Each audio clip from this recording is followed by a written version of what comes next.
Kino kwa kashiri mwezi kuli kumusubbawa nze independent ndi mukalulu akabiri abiri mukaga ngenda kubeera ku ballot paper era ng'ekifaananyi kyange kigenda kufaanana bwe kiti akabonero kange musubbawa ekibuga kakyake banzibyeko nnyo essimu mu kibuga omwo nga tekyaka batukwata musubbawa guno nsaba bannakampala bannyanirize nga nze ng'omuntu nsaba bantegere nga Sauda bangadde ebibaluma mbimanyi ebibasumbuwa mbimanyi ebibanyiga mbimanyi ndi mweteefuteefu okukola nammwe ndi mukyala muwulize ndi mweteefuteefu obbawuliriza ndi mweteefuteefu okutambula nammwe bannakampala central ndi mweteefuteefu okukuba emmeeza bwe kinaaba kyetaagisizza nja kuyimirira ku mazima nga bwe mbadde ebbanga lyonna muzze mundaba sitwago zange zonna nzikoledde mu Kampala tewaliwo kye mutamanyi oli wayogera nya Sauda Madada n'omwana omuto akola ki alimanyi ndoga Sauda Madada wuli ayiseewo ninda baweereza bulungi akamano kange ndi kumusubbaawo era gwe ojja independent omuntu aba abuuza okyali wa Nuupu oba oli bibyo sitwago number 1 president wange Kyagulanyi mu nsi yonna naye oli wa independent naye ndi independent essaawa eno. Okay. Ndi independent. Ndi NUP independent leaning candidate. Kibaddire omulungi. Ndi wa NUP. Mwe. Ndi wa National Unity Platform. NUP leaning oba. Kale, oye Sauda Madada. Olunaku olw'ejjo y'omu kuba abadde nominated okusobola okubeera ng'ate avuganya ku kifo kya kansala omukyala akiikirira Kampala Central. Madada oyo y'omu ku bataafuna kaadi ate ng'abantu abasinga bamulabira nnyo mu kifaananyi kya Nuupu, mu kifaananyi ky'aba foot soldier boosookezaako amaaso bw'obanga oyogera ku ba foot soldier. Kakati mu kanyomero kano ndowoozezaako okutunula mu bakandidate abangi aba National Unity Platform abazze obwannamunigina. Ekisooka kitandikira ku bakandidate bennyini. Bw'otunulira omuwendo gw'abakandidate abangi abazze independent kitegeeza nti mu bukulembeze abantu bagenda okujja mu bukulembeze nga buli omu ayagala kukulembera. Kubanga osanga abantu babiri nga batuddemu nga bazze kwewandiisa ku kifo kimu nga bonna tebaafuna kaadi naye nga ku bonna tekuli akkiriza nti nze gw'onsinga nga bonna bakkiriza b'amaanyi. So kitegeeza nti bagenda okujja mu byobufuzi buli omu alowooza aba alina amaanyi. Ate abantu ne trust ntono mu processes ezibayisibwamu okusobola okufuna kaadi. Kati ky'abantu ng'okitadde ku mabbali waliwo ebibuuzo ebyatandise okuraizinga oluvannyuma lw'omuwendo gw'abantu bakansalaazi abazze nga ba independent okubeera omungi oluvannyuma lwa National Unity Platform okugaba kaadi. Emu ku bintu abantu concerns ze baraizinze esooka ebbanga eddene Nuupu lyemaze nga tennagaba kaadi babadde bakola ki? Kubanga otunulanga abantu bano balabikanga abaali balinze obulinzi nti buli wamu alinda kufuna kaadi kugenda kwesimbawo. Naye ate ng'olwedde kyali kirabika n'omwana omuto akiraba nti no kaadi zaali ntono ku bantu abaali bazze okwesimbawo. Nga waali weetaagisaawo ekyali kirina okukolebwa ekusooka okukendeeza omuwendo gw'abano abaagala kaadi mu mbeera yonna.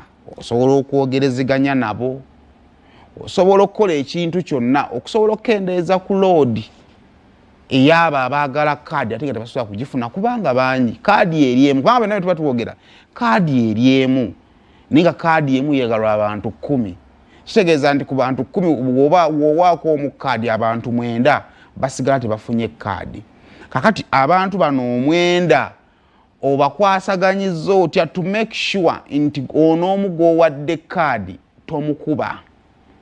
Kubanga kati challenge tugenda okufuna eri emu nti buli agenda okujja independent asooka kulwanagana na wugo wadde kaadi kubanga ekye mwasooka okukola nga bamaze okwewandiisa mwabagamba mugende mukole ground. Omuntu bw'agenda okukola ground atambulira ku nnyinge 2 oba 3. Ennyinga esooka ni wa National Unity Platform, ennyinga ey'okubiri Robert Kyagulanyi ye pulezidenti wange. Kati abo bonna kye babadde boogeranga ku ground ate munange naye emboozi za kaadi abamu bazimanya abamu tebazimanya. Kakitegeeza nti Sauda wabadde anoonya akalulu ne gwe mwawadde kaadi wagenda okanoonyeza ate bonna babalabira mu kifaananyi kyekimu. Kakati oli alabira Sauda mu kifaananyi kya Futusodya asobola okumuwa akalulu kubanga yalowooza awawuwe. Kakati wali weetaagisaawo enkola eyabuli wali weetagisaawo okufuna enkola okumakinga sure nti Sauda wemba simuwadde kaadi tajjanga independent kubanga ku ground gyagenda okudda nga independent agenda kubuzaabuza abalonzi. Waliwo bajja okumuwa akalulu kubanga bo bakimanyi nti Sauda Futusodya, Sauda muntu wa Kyagulanyi, Sauda wa Nuupu. Kakati buli w'omuleka n'agenda ku ballot ogenda kumaliza nga gwaswa atandikiddeko okukuba kandidate wo. Ekyokubiri abantu kye batunuulidde ennyo nti ba independent bano singa tugenda mu kalulu ne bakuba ba kandidate bammwe akalulu kigenda kukuba ebituli by'amaanyi mu Electoral Commission ya National Unity Platform. Lwansonga nti kijja bba kiragira ddala nti bano be baali abatuufu mwe be mwalonda si be baali bagwanidde.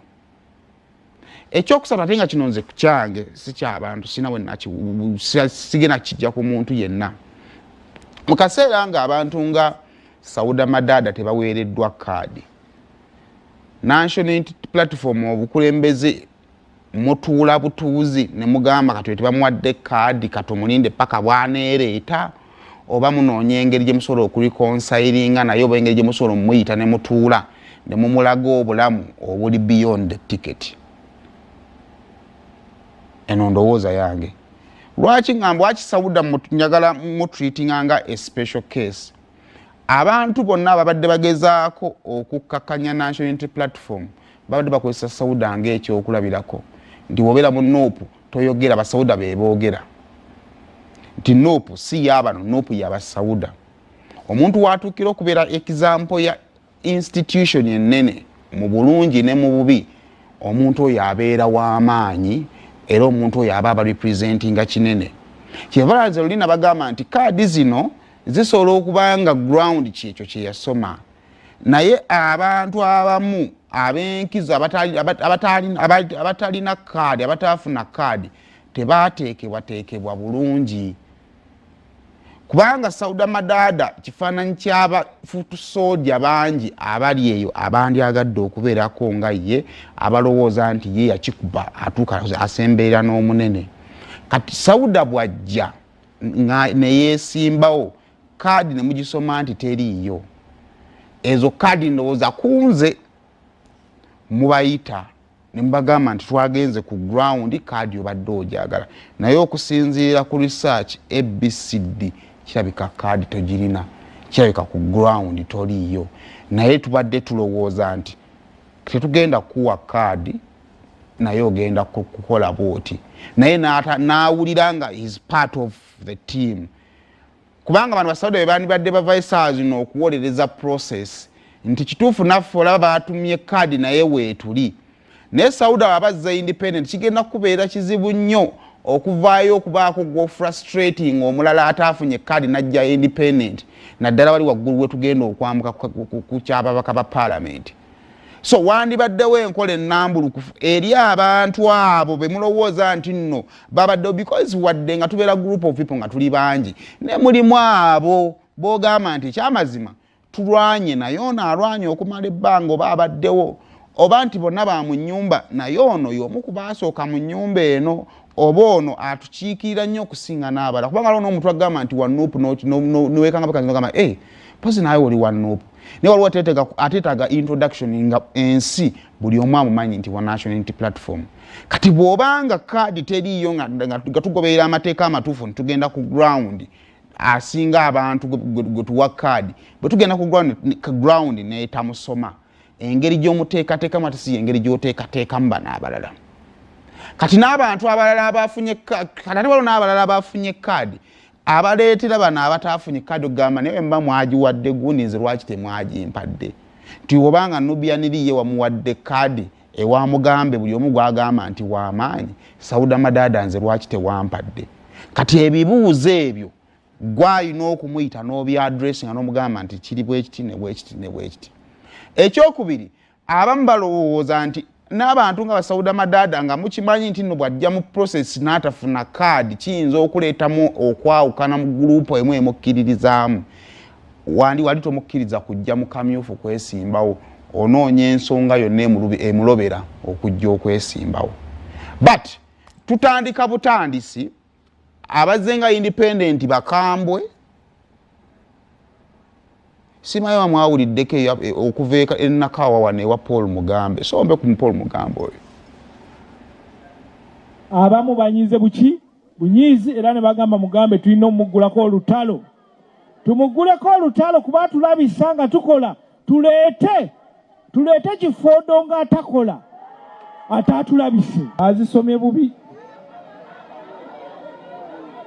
naye nsaba zikome kunze nzoredde kaadi sikyagyetaaga kyawedde kyekyawedde nti tewabaddewo bwenkanya mugende nga mumanyi nti ddala process eya meya kaadi meya wammwe teyabadde nayo tekyakomye kunze nzekka tulina mu zone 10 zone 11 ne zone 12 muzimanyi zina okukiikirwa kansala omusoga gwayita mulala nze mbadde ne flaga oba kaadi oba ticket kale ebyo nno bwe bikyali tujja kwongera okutuna tulabe emboozi eno eya kaadi eggwerawa.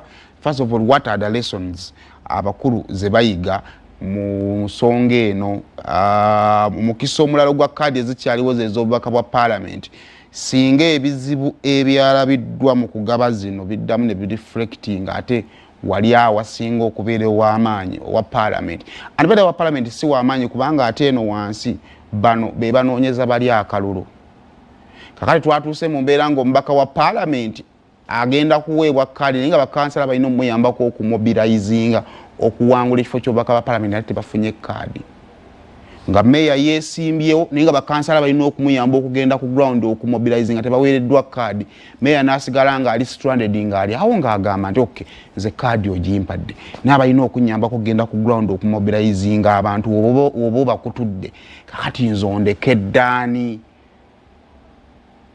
wakyaliwo ebibuuzo bingi nnyo abantu bajja okwebuuza naye kale nakugambe tulina enamba yaffe ya WhatsApp so okunshalingira kugwe kiki kyolowooza ensonga eno eya kaadi waliwo abagamba nti kakati kano ke kaseera okulaba omutuufu n'omukyamu. I don't think that way. Osobola okumba kiki kyolowooza tufunye akakiso okumanya ddala ababadde abaffe be bano kano ke kaseera ak'okujajinga okusinziira ku muntu engeri gyayisizibwamu nga tafunye kaadi bya reacting kati ke kaseera akatuufu ak'okugamba nti kati tufunye omukisa okumanya owaffe yali wana atali waffe. Is it the right time? Oba ne mukakiko k'ebyokulonda mulimu ebitaabadde bituufu ng'aba reacting kati batuufu wabula bw'omala okukizuula nti katugambe nti gwe mukulembeze mu Nuupu nti waliwo bitaabatambudde bulungi. What do you do? Do you keep quiet n'olinda process yonna n'emala okuggwa oba obayita ne mwogerezeganya? Good morning.